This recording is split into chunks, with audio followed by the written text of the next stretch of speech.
When a wonderful romance turns tragic, what do you call it?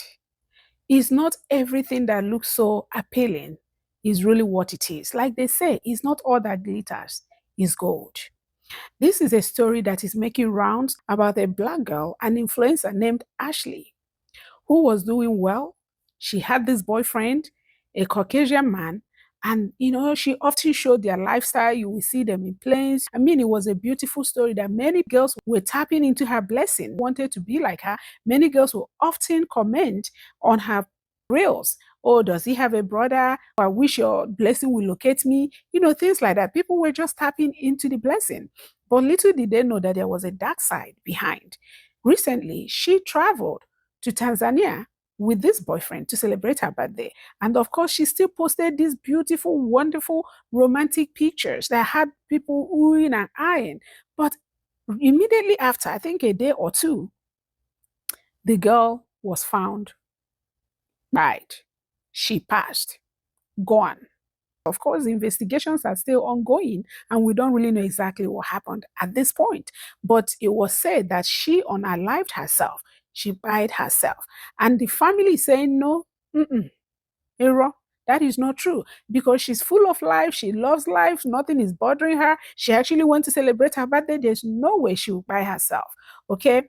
And the family is also saying that the so-called fiancé have not communicated with them directly, that they've heard about their daughter's passing from a different source. Now, everybody is talking, both Caucasian people, both Black people, everybody is talking, saying that this girl did not buy herself, that there's a foul play. How can she buy herself? Just like that. And they started digging deeper.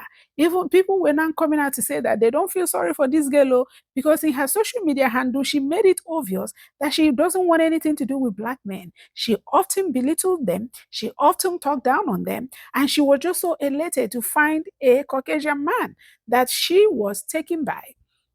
You're never going to get me to believe that she did this to herself on her birthday. 2 days after a proposal, after speaking with her family, less than 24 hours after a fight that was so toxic, the hotel staff had to place them in separate rooms.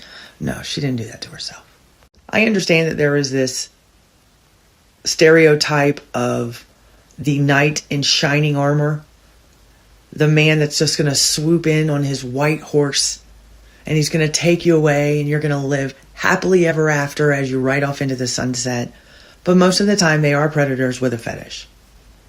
His husband's mouth always slanted down 45 degrees before he proposed. No one realized that Ashley Janae's last post before her death revealed that her death was not a simple accident. First, in the proposal video Ashley posted, we found that she and her boyfriend always kept a distance of 1 meter from each other, and even her boyfriend's mouth was slanted down throughout the video, with a cold expression and looking very unhappy. Hotel staff also said that the two often quarreled during their vacation and even slept in separate rooms several times. Ashley's Instagram photos also rarely showed her smiling. This is enough to prove that their relationship was not harmonious, and even the proposal was not voluntary. Secondly, Ashley's boyfriend claimed that she hanged herself, but her family strongly denied it, saying that Ashley was cheerful and would never commit suicide. Moreover, he signed the agreement to refuse the autopsy as her fiancé immediately after Ashley was confirmed dead, which raised suspicion about his true intentions. Most importantly, an insider said that Ashley's boyfriend was the founder of a cryptocurrency, but he owed nearly $10 million last year. He also secretly bought a large amount of insurance for Ashley, and only after the proposal could he become the sole beneficiary.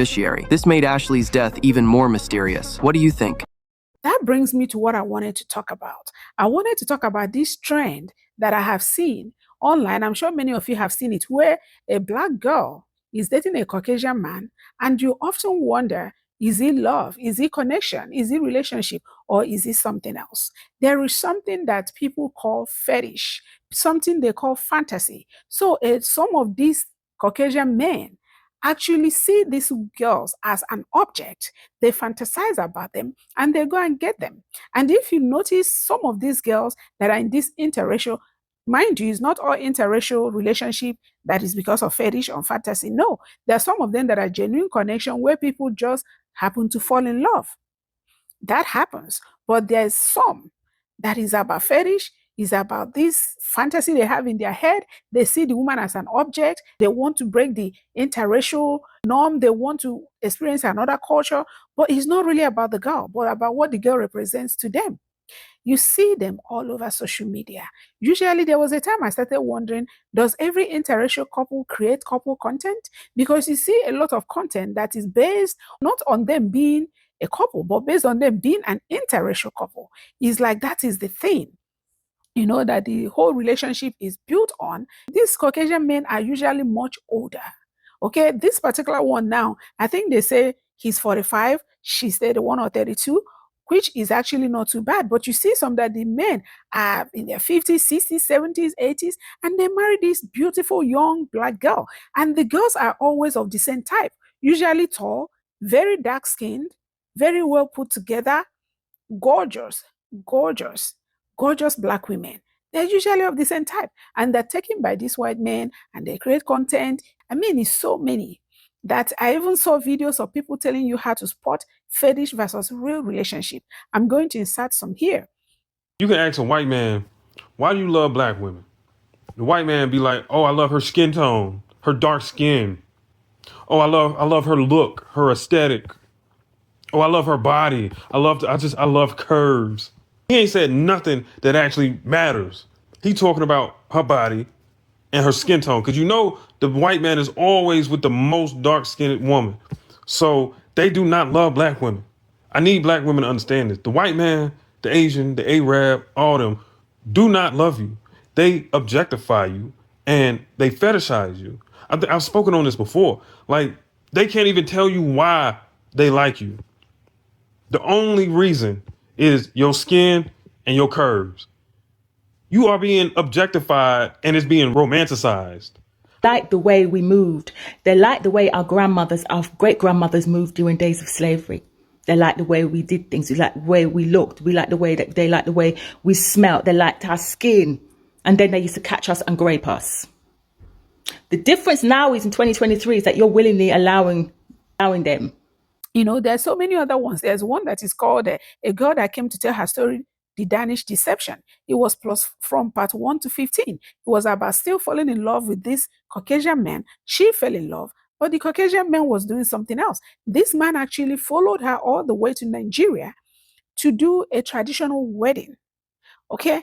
Meanwhile, he wasn't trying to be married. He scammed the family. He collected money from her friends, collected money from her, lied. Everything he ever said was a lie. Who he is was a lie and all that.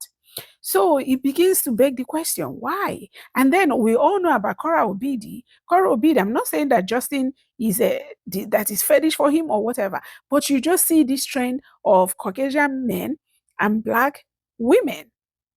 And they normally doesn't end well. Like I said, I'm sure there's some that are genuine relationship, genuine connection. The advice I would give to these girls, the upcoming girls, is before you get into that, try to do your research. Make sure it's genuine connection and not somebody that just see you as an object they want to explore or know what you feel like or something. There's a video that somebody was telling how to spot out the difference. They talked about make sure you are not the first black person they're dealing with. Do their family deal with black people? Do they have black friends? Or is it just you? Are they interested in your culture? I mean, so many things. I'm going to insert some of these videos here.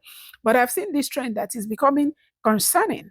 Okay, of course, there's black on black crime, domestic crime. So not to say that it's just when it's interracial. They're black on black, there's white on white, there's everything. But you will know that those are the people that just came together. It didn't work out, or maybe one person is a bad person, but not going into it with the mindset of fulfilling a fantasy. I think that is just the difference that I'm trying to point out, because people don't know there is such a thing.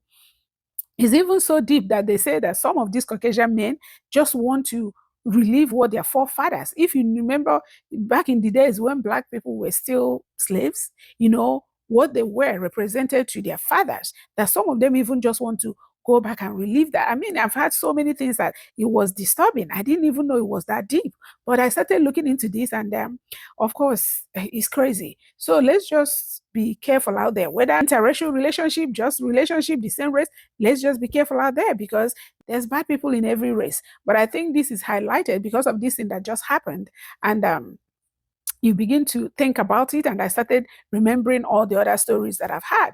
It's sad. It's sad. I hope this girl gets justice if she indeed was murdered. I hope other people will learn from this. Before you travel with somebody, especially to a different country, make sure you know that person well enough and know the family well enough. Okay, study whoever you're dating. Make sure that your relationship is based on mutual connection, mutual love, and relationship, and they have respect for you. They don't just see you as an object. Okay, may her soul rest in peace. It's sad.